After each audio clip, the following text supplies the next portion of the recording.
Titanic படம் நீங்க எல்லாரும் பார்த்திருப்பீங்க, பார்த்திருக்கீங்களா? நாலடியார் படிச்சிருக்கீங்களா? படிச்சிருக்க மாட்டீங்க, தப்பு இல்ல. டைட்டானிக்கில் சொல்லாத ஒரு செய்தி, ஒரு கதையை நான் உங்களுக்கு சொல்றேன். டைட்டானிக் கப்பல் பனிப்பாறையில் இடிக்குது. ஜாக் ரோஸும் உள்ள இருந்தாங்க, பிஸியா இருந்தாங்க. கப்பல் மூழ்கிட்டு இருக்கு. என்னென்னவோ சொன்னேன், திருக்குறள்லாம் சொன்னேன், அப்பெல்லாம் கைத்தட்டல் இல்ல. கப்பல் மூழ்கிட்டு இருக்கு. அப்போ லைஃப் போட்ஸ் ரொம்ப கம்மியா இருந்தது, ஏன்னா ஓவர் கான்பிடன்ஸ். இந்த கப்பல் மூழ்காது அப்படின்னு நம்பினாங்க. அப்ப அதுல இருந்து பெண்களையும் குழந்தைகளையும் முதல்ல ஏற்றலாம்னு ஏற்றி அனுப்புறாங்க. அப்ப அங்க ஒரு ஜப்பானிய இளைஞன் இருந்தான். இந்த ஜப்பானிய இளைஞர்களை பாத்தீங்கன்னா ரொம்ப அழகா இருப்பாங்க, கொஞ்சம் குள்ளமா, வெள்ளையா, ரொம்ப ஒல்லியா, நல்ல ஒரு ஸ்மார்ட்டா இருப்பாங்க. அப்ப அந்த ஒரு ஜப்பானிய இளைஞன் என்ன பண்ணா, நேரா கீழே போனான். அந்த கமோஷன், குழப்பத்தில் அங்கு கீழே இருந்த ஒரு பெண்ணினுடைய பையிலிருந்து ஒரு கவுன் எடுத்து போட்டுக்கிட்டான். லிப்ஸ்டிக் எடுத்து உதட வரைஞ்சுக்கிட்டான். ஒரு தொப்பி எடுத்து நம்ம ரோஸ் மாதிரி இப்படி கோணையா போட்டுக்கிட்டான். லைஃப் போட்டுக்கு ஓடிட்டான். அவனை ஒரு பொண்ணு நம்பி, நம்மளுங்க பொண்ணுங்களை பார்த்தாலே உடனே இடம் குத்துருவானுங்களே, ஓ, லைஃப் போட்ல ஏத்திட்டாங்க.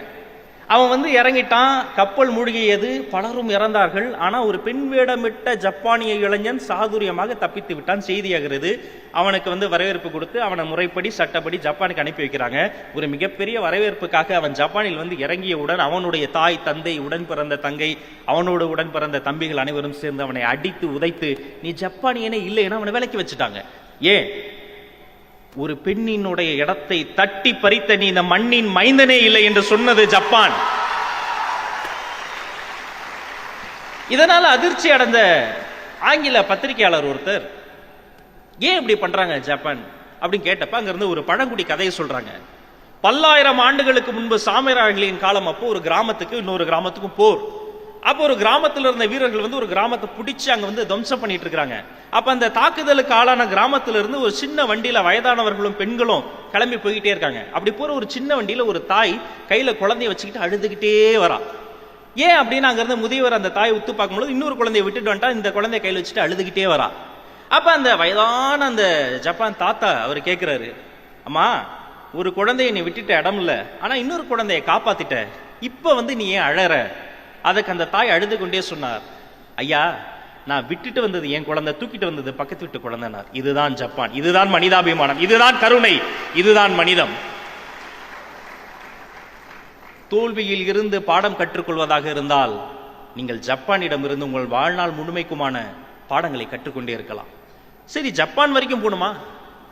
ஏன் இந்த பக்கம் யாரும் இல்லையா? எர்னஸ்ட் ஹெமிங்வே, எங்கேயோ கேள்விப்பட்ட ஒரு பேர் மாதிரி இருக்கும்.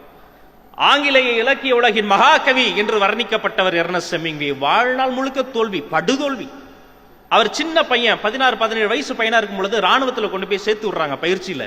ராணுவத்தில் அவருக்கு வழங்கப்படுகிற முதல் வேலை ஃப்ரண்ட் லைன்ல போய் ஒரு இன்ஃபர்மேஷன் சொல்லணும். ஃப்ரண்ட் லைன் கமாண்டோனா முதல் வரிசையில் தாக்குதல் செய்து கொண்டிருக்க வீரர்களிடம் சென்று ஒரு செய்தியை சொல்லிட்டு திரும்ப வரணும்.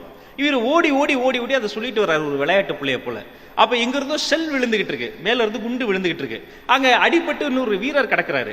சரி, அந்த அடிப்பட்ட வீரரை போய் தூக்கிட்டு வரணும். இவர் தூக்கிட்டு வரும்பொழுது அடுத்த ஷெல் இவர் பக்கத்திலேயே விழுந்து அவருடைய செவி திறன் போயிருச்சு, மொத்தமா போயிருச்சு, அவர் காது கேட்காது.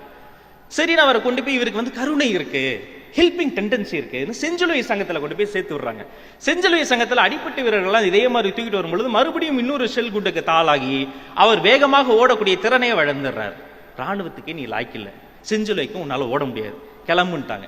அங்கிருந்து கிளம்பி அப்போதுதான் அவர் அதிகமாக வாசிக்க ஆரம்பிக்கிறார். புத்தகங்களை வாசிக்கிறார், கவிதைகள் எழுதுகிறார், நாவல்கள் படிக்கிறார், சிறுகதைகள் பிரசுரமாகின்றன. ஒரு பிரபலமான எழுத்தாளருக்கு என்ன புகழ் வருமோ ஒரு புதிய இளைய எழுத்தாளருக்கு அவ்வளவு புகழ் வருகின்றது.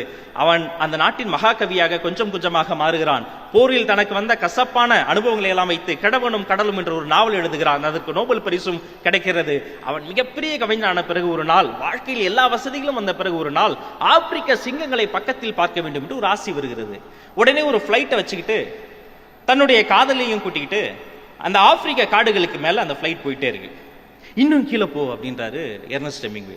அந்த விமானி சொல்றான், ஐயா, இதுக்கு மேல கீழே போனா மொத்தமா மேல போயிடும், கீழே போக முடியாதுன்றான். இல்ல இல்ல, இன்னும் கீழே போன்றார். இந்த எலக்ட்ரிக் கம்பங்கள் இருக்குமே, அந்த உயரம் கிட்டத்தட்ட வந்துருச்சு, தடுமாறுது அந்த தனிநபர் விமானம். இன்னும் கீழே போ, இன்னும் கீழே போ. ஒரு ஆற்று படுகை பக்கமா போயிட்டே இருக்கும் பொழுது அளவுக்கு அதிகமாக கீழே போனதால் விமானம் வெடித்து சிதறுகிறது. உலகம் ஸ்தம்பித்து போனது, அமெரிக்கா இருண்டு போனது. அமெரிக்காவின் மகாகவி ஆப்பிரிக்க மண்ணில் மாண்டான். 2 நாட்களாக அவனுடைய பிரேதத்தை தேடுறாங்க. விமானத்தினுடைய பாகங்கள் ஒவ்வொரு இடத்துல சிதறி கிடக்கு. நதியில் விழுந்ததால ஒவ்வொரு பக்கம் ஓடி போச்சு. அவர் பாடியை தேடிட்டே இருக்காங்க. 2 நாட்கள் கழித்து அங்கிருந்து ஒரு கிராமத்தில் கரைப்படிந்த சட்டையோடு சிரித்த முகத்தை, நான் இன்னும் சாகல, உயிரோட தான் இருக்கிறேன் என்று எர்னஸ்ட் ஹெமிங்வே எழுந்து வந்தார். சரி சார், தப்பிச்சிட்டீங்களே, எழுந்து வர வேண்டிய 2 நாள் என்ன பண்ணீங்க? இல்ல, நான் விழுந்த இடத்துல 1000 முதலைகள் ஒன்னா சேர்ந்து காதல் பண்ணிட்டு இருந்தது. இந்த பாலாப்பன மனுஷங்க காதலை பார்த்து எனக்கு போர் அடிச்சிருச்சு. முதலைங்க லவ் பண்றத பக்கத்துல இருந்து பார்த்துட்டு வந்தா, அதான் 2 நாள் ஆச்சு. அப்போ உங்க காதலி அது மரத்து மேலேயே உட்காந்துருக்குன்னு இறங்கவே மாட்டேங்குது, போய் கூட்டுவாங்க. உலகம் மகிழ்ந்தது. மாலை மரியாதை ஆரவாரங்கள். இதோ மீண்டு வந்தான் எங்கள் மகாகவி மேலதாளங்களோடு.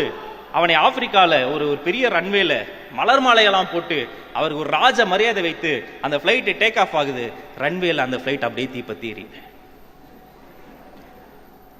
அவர் மறுபடியும் அவசரமா ஹாஸ்பிட்டலுக்கு கொண்டு போய் சேர்க்கிறாங்க. 3rd degree fire burn. 1st degree fire பர்ன்ங்கிறது மெழுகுவத்தி வெளிச்சம் நம்ம கையில சுடுற மாதிரி இருக்கும். 2nd டிகிரிங்கிறது மெழுகுவத்தியை நீங்க வயிற்றுக்குள்ள போட்டு முழுகின மாதிரி இருக்கும். 3ஆம் டிகிரி நீங்களே மெழுகுவத்தி மாதிரி எரியற மாதிரி இருக்கும். 3rd டிகிரி ஃபயர் பர்ன் அவர் உடம்புலலாம். ஏற்கனவே ராணுவத்தில் காது போச்சு, காலு போச்சு, இப்ப ஸ்கின்னும் போச்சு. அவரை கூட்டு வந்து அவர் மூட மாத்துறதுக்காக அவர் வந்து மறுபடியும் அமெரிக்கா கூட்டு போய் அவருக்கு நிறைய புத்தகங்கள்லாம் பரிசளிக்கிறாங்க. ஓராண்டு கழித்து பரிபூர்ண குணமாகி நான் மறுபடியும் சிங்கத்தை பக்கத்துல பார்க்க போறேன் அப்படின்றார். வேண்டாம் எர்னஸ்ட், வேண்டாம். இல்ல, அவர் ஒத்துக்க மாட்டார். அவர் அடமண்ட்.